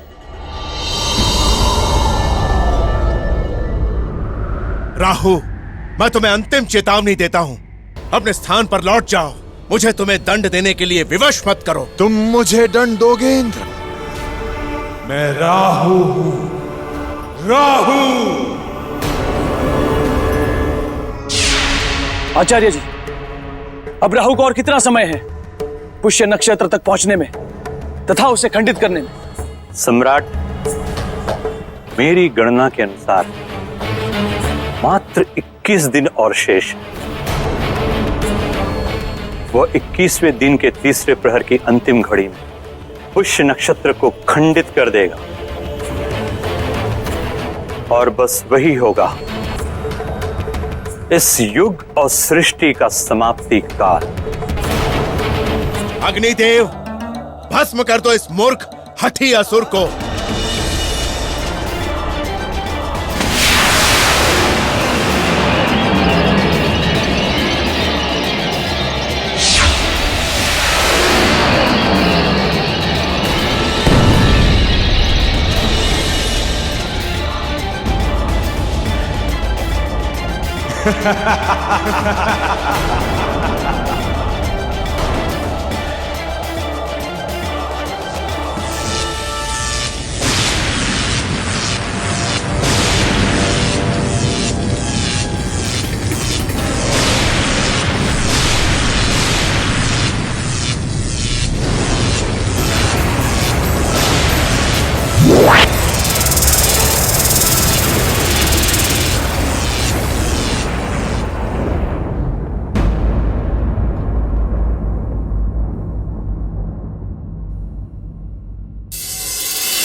प्रहार।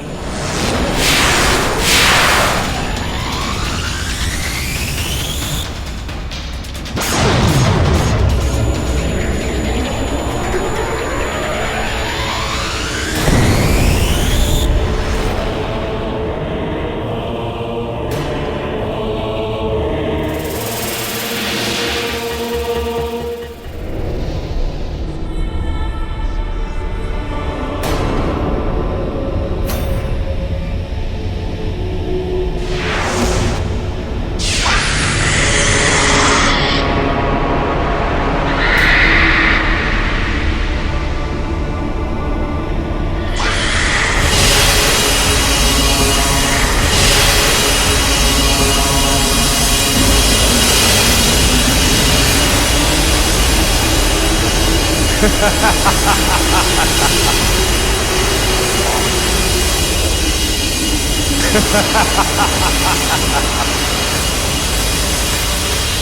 इस प्रकार राहु से सब देवता पराजित हो गए। देवताओं का प्रयास विफल हो गया और राहु की इस सफलता का स्वागत करने के लिए सामने खड़ा था इस युग का अंत, मात्र 21 दिन दूर। और साथ ही खड़े थे सृष्टि को बचाने का उपाय सोचते, चिंतित, व्याकुल सम्राट विक्रमादित्य। तो क्या सम्राट विक्रमादित्य भी? उत्तर दीजिए देवी, उत्तर दीजिए। कमाल है राजन, अब आप इतने छोटे से प्रश्न का उत्तर भी देवी से ही पूछ रहे हैं। देखिए कितना परेशान कर दिया है आपने देवी को। लेकिन देवी आप चिंता ना करें, मैं आ गया हूँ। मैं अब राजा भोज को आपको और परेशान नहीं करने दूंगा। बेताल, अब तुम यहाँ से जाओ, क्योंकि मुझे परेशान राजन नहीं बल्कि तुम कर रहे हो। मैं? लेकिन मैं तो मासूम हूँ देवी। तुम जाते हो या मैं? क्षमा देवी क्षमा, मैं जाता हूँ। अब मैं बस जा रहा हूँ, मैं जाने वाला हूँ, मैं चला।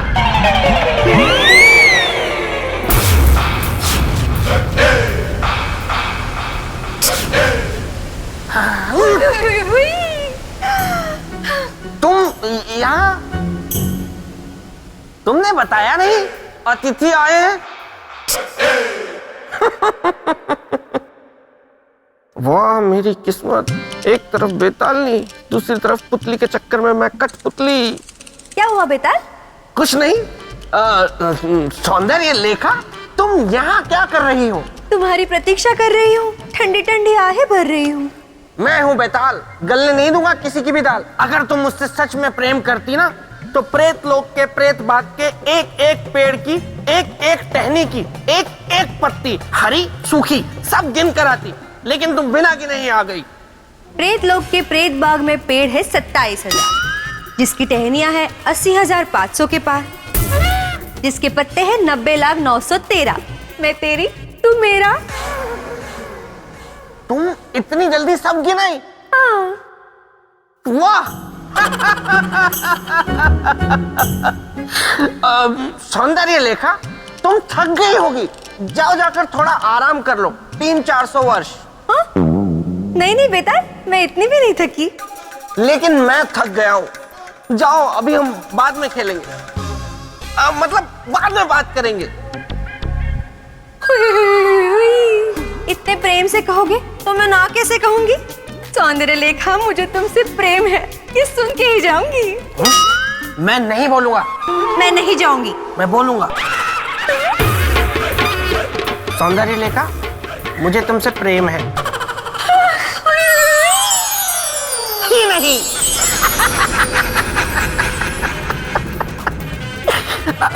गोलू, गोलू, गोलू। देवी, इस प्रकार मुंह फेर कर मत जाइए। क्या चक्रवर्ती सम्राट विक्रमादित्य भी राहु के प्रकोप से पृथ्वी को बचा नहीं पाए? क्या वो भी राहु से हार गए? उत्तर दीजिए देवी, उत्तर दीजिए, आखिर हुआ क्या? राजन, आप बालकों सा प्रश्न कर रहे हैं।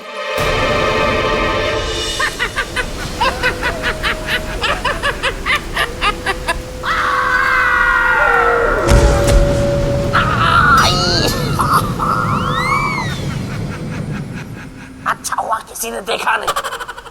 गोलू, गोल, पीछे क्या कर रहे हो? मेरी आंखें सामने, सामने आओ। वैसे बात तो बिल्कुल सही कही पराक्रम की पुतली ने। सम्राट विक्रमादित्य के सामने राजा भोज बालाशी तो है। जिस हटी राहु से देवतागण भयभीत हो, जिसे देवता भी रोक न पाए, पराजित होकर वापस लौट गए। जो राहु प्रचंड सूर्य को निगलने की क्षमता रखता हो, ऐसे क्षमतावान शक्तिवान राहु को एक साधारण मनुष्य भला कैसे रोक पाएगा? राजन, हठी के हट को बदलना कठिन होता है, क्योंकि हट विवेक की हत्या कर देता है और फिर वो राज करता है किसी के भी मन और मस्तिष्क पर, एक छत्र राज। तो बताइए राजन, यदि एक मनुष्य के सामने एक ओर सीमाएं हो, मर्यादाएं हो और दूसरी ओर विनाश हो, तो फिर ऐसी स्थिति में वो मनुष्य क्या करेगा? मुश्किल है। देख लेना मेरे परम प्रिय मित्र पेड़, राजा भोज इस प्रश्न का उत्तर तो नहीं दे पाएंगे। यदि वो मनुष्य पराक्रमी और साहसी होगा तो अपने आत्मबल और शारीरिक बल दोनों के साथ अपनी जान पर खेलकर विनाश का सामना करेगा। क्यों? क्या उसे असफल होने का या मृत्यु का भय नहीं होगा? नहीं देवी, वैसे मनुष्यों के सामने ना तो कोई सीमा होती है, ना भय, ना असमर्थता। वैसे मनुष्य परिणाम की चिंता नहीं करते, वो केवल लक्ष्य की ओर देखते हैं, हितकारी लक्ष्य। हाँ, ठीक है। अब ऐसे भी मत घूरो मुझे। अरे एक प्रश्न का सही उत्तर दे दिया तो कोई वो मेरे मित्र की बराबरी नहीं कर लेगा।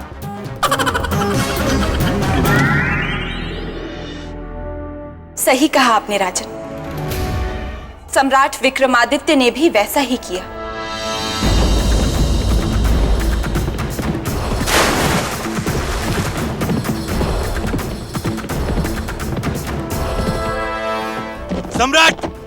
सम्राट कृपा करके रुक जाइए। सम्राट, वहां सौरमंडल में मत जाइए। सम्राट, सौरमंडल में जाने का अर्थ है अपने जीवन को संकट में डालना। हमारे लिए हमारा जीवन हमारी प्रजा है विराह मीर जी, और हमारी प्रजा पर कोई संकट आए ये हम सहन नहीं कर सकते। इसीलिए हमारा जाना बहुत जरूरी है। कृपया करके हमें रोके नहीं, क्योंकि दिन कम और दूरी अधिक है। सम्राट रुक जाइए। सम्राट,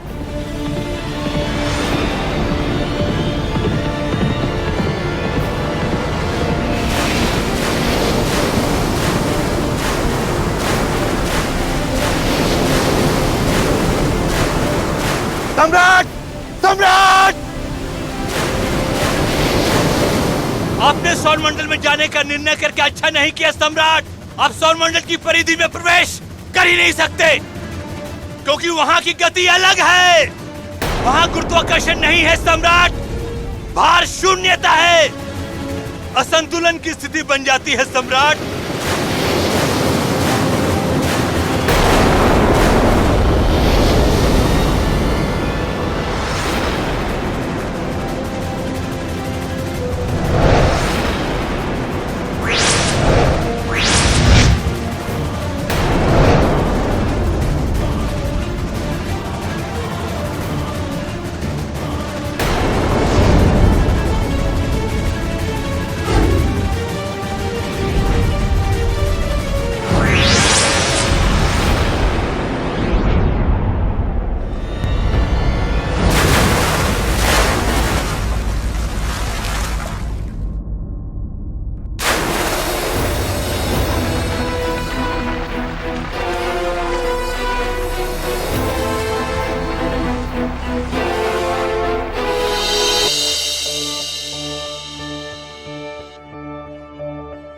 देवी, कथा का यह अंत सुनने के बाद मन में एक प्रश्न उठा। क्या राजन? कि सौरमंडल में गुरुत्वाकर्षण तो है नहीं, तो उसकी परिधि में प्रवेश करना कठिन ही नहीं, असंभव भी है। तो जिस राजा का आभूषण पराक्रम था वो सौरमंडल में प्रवेश भी कर पाया या फिर लौटा है अपने राज्य? अरे राजा भोज ने मेरे मित्र को अपने जैसा समझ रखा है क्या? मेरा मित्र विक्रमादित्य था, जो हार मानने वालों में से नहीं था।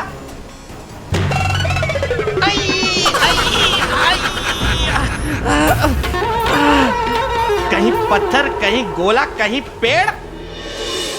राजन, प्रयास वो छोड़ते हैं या असफलता उनकी साथी बनती है जो परिस्थिति के आगे हार मान जाते हैं, पर पुरुषार्थी कभी हार नहीं मानते राजन, क्योंकि वो जानते हैं कि असफलता स्थायी नहीं होती। ये हुई ना बात। सही उत्तर दिया है पराक्रम की पुतली ने राजा भोज को। असफलता में ही सीप के मोती की भांति सफलता छिपी होती है। इसका अर्थ की यही तो आपको बताना है राजन, कि सम्राट विक्रमादित्य ने असंभव को किस प्रकार संभव किया होगा, असफलता को किस प्रकार सफलता में बदला होगा।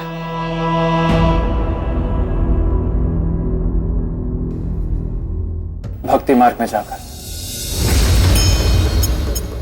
कैसे? इसलिए कि जब मनुष्य के सारे प्रयास विफल हो जाते हैं, वो चारों तरफ से हार जाता है, निराश हो जाता है, तब वो जाता है भक्ति की शरण में, जहां उसे लड़ने की नई ऊर्जा, नई शक्ति मिलती है। और वो शक्ति संसार की सबसे बलशाली शक्ति होती है।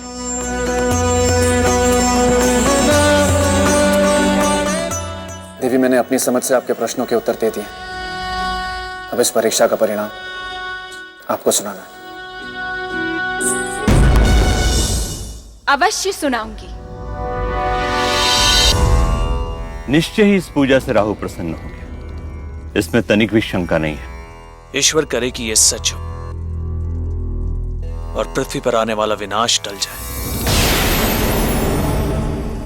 ओम राहुवे नमः, ओम राहुवे नमः, ओम राहुवे नमः, ओम राहुवे नमः, ओम राहुवे नमः।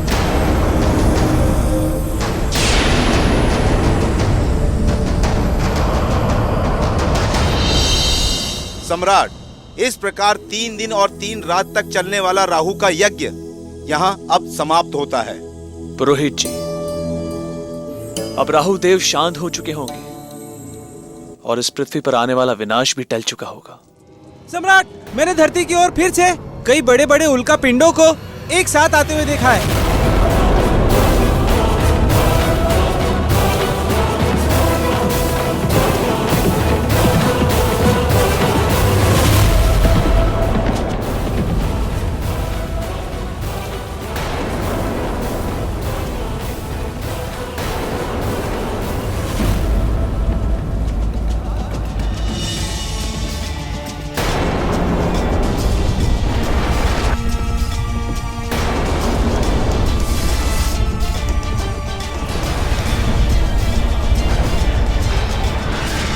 नहीं राहु, तुम हमारी धरती का विनाश नहीं कर सकते। नहीं होने देंगे हम अपनी धरती का विनाश, कभी नहीं।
राजन, संसार में यह पहला अवसर था जब किसी मनुष्य ने एक प्राकृतिक आपदा को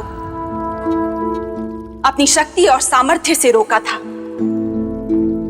कभी कल्पना भी न की जाने वाली अद्भुत घटना थी ये। हाँ, क्योंकि वो मनुष्य कोई साधारण मनुष्य नहीं था। वो मनुष्य चक्रवर्ती सम्राट विक्रमादित्य था, क्योंकि वो मनुष्य मेरा मित्र था, क्योंकि वो मनुष्य। बेताल, तुम फिर आ गए।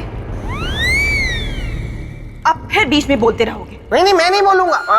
मतलब इसके बाद अब मैं नहीं बोलूंगा, चुप रहूंगा। नहीं बेताल, देखो। देवी, जरा आप मेरे साथ इधर आइए, मुझे आपसे कुछ बात करनी है। कृपया आइए, आइए।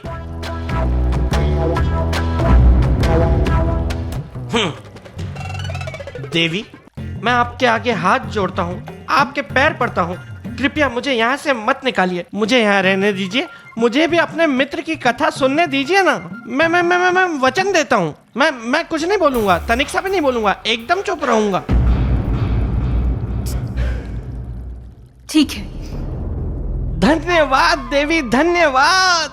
आइए।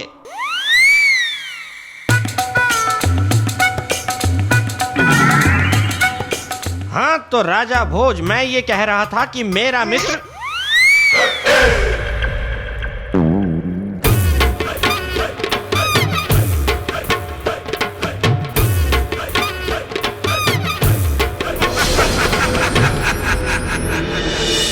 उसके बाद क्या हुआ देवी?